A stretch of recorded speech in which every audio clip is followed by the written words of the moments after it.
Қайырлы күн, эфирде университет арнасы апта жаңалықтары. Студияда мен Назерке Жаңбырбай. Алда көретіндеріңіз.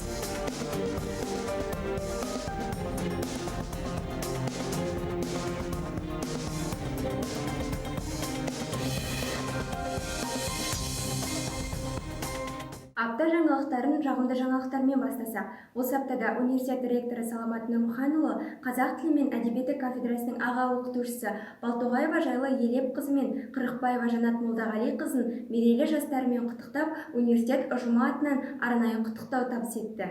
19 қазан қазақтың қайсар қаламгері, көрнекті жазушы, драматург Рахымжан Отарбаевтың туған күні. Осыған орай университетімізде атаулы шаралар өтуде. Толығырақ әріптесім Аслай Өтемісқызы тарқатады. Арнадан алыстамаңыздар. 19 қазан жазушы, драматург, Қазақстанның еңбек сіңірген қайраткері Рахымжан Отарбаевтың туған күні.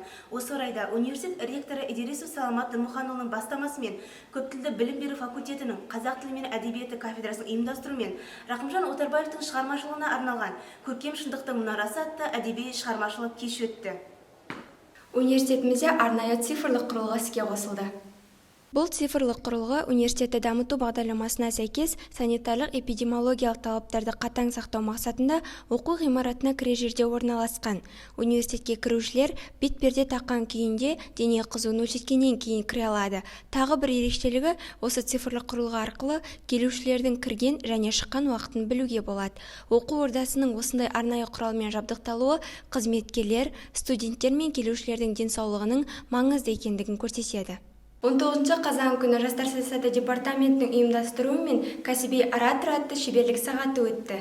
20 қазанда ректор аппаратының мүшелері мен профессор оқытушылар құрамының қатысуымен кезекті мәжіліс болып өтті. Күн тәртібінде қашықтан оқыту жағдайындағы оқу сапасын көтеру мен студенттерді әлеуметтік қолдау бойынша жұмыстар және өзге де маңызды мәселелер қаралды. Ағымдағы жоспар бойынша әлеуметтік тақырыпты көтерген білім бағдарламасының академиялық сапасын арттыру және дамуын қамтамасыз ету кеңсесінің жетекшісі Сүлейменова Жанна мен әлеуметтік мәселелер және жастар саясаты бойынша проректоры Қойшығұлова Ләйлә тік ұсыныстарын ортаға салды. Ректорат мүшелері күн тәртібіндегі мәселелер бойынша өз ойларымен бөлісіп, ұсыныстарды жүзеге асыру мақсатында нақты жоспармен жұмыс жасау керектігіне баса назар аударды.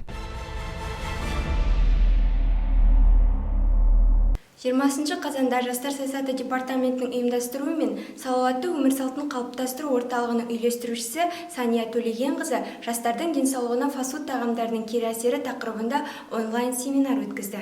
Қайсар тергеушілер клубы өз жұмысын қарқынды түрде жалғастыруда. 21 қазан күні Халел Досмұхамедов атындағы Атырау университетінің Жайық спорт кешенінде университеттің профессор оқытушылар құрамы мен қызметкерлеріне арналған тыныс алу жаттығулары өтті. Дене тәрбиесі кафедрасы аталмыш шараны дүниежүзі бойынша орын алған індеттің алдын алу, салауатты өмір салтын сақтану мақсатында ұйымдастырды. Спорттық шараға белсене араласқан әріптестеріміз ұйымдастырушыларға ерекше лебіздерін білдірді.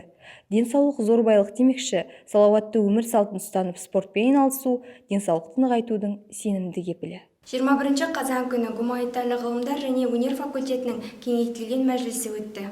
Кеңесте сөз алған әр кафедра меңгерушілері бүгінгі таңдағы өздерінің көкейкесті ғылымға, оқу процесінен басқа да әртүрлі мәселелер бойынша сұрақтарын ректорымыз Саламат Нұрмұханұлына қойып, тұшымды жауаптарын алды.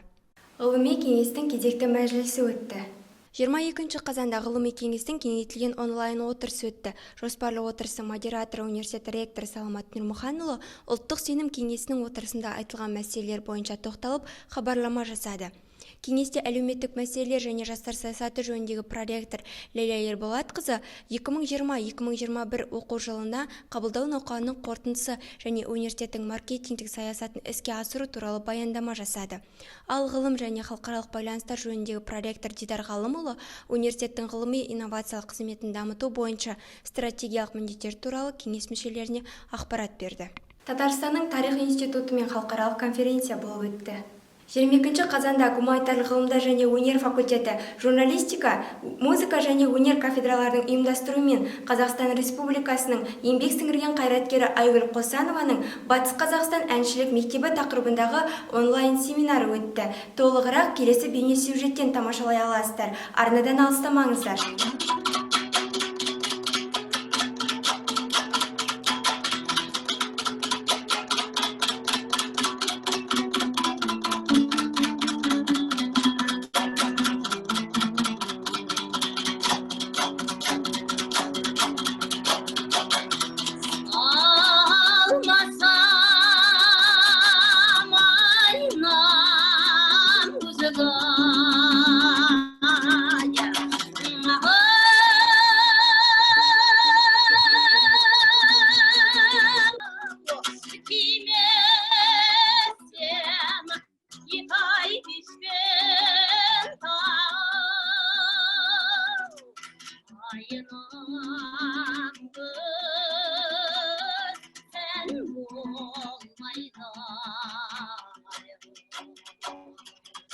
Осы аптадағы жаңалықтар легі осындай. Сіздерді жаңалықтармен таныстырған мен Назерке Жаңбырбай. Келесі кездескенше аман сау болыңыздар.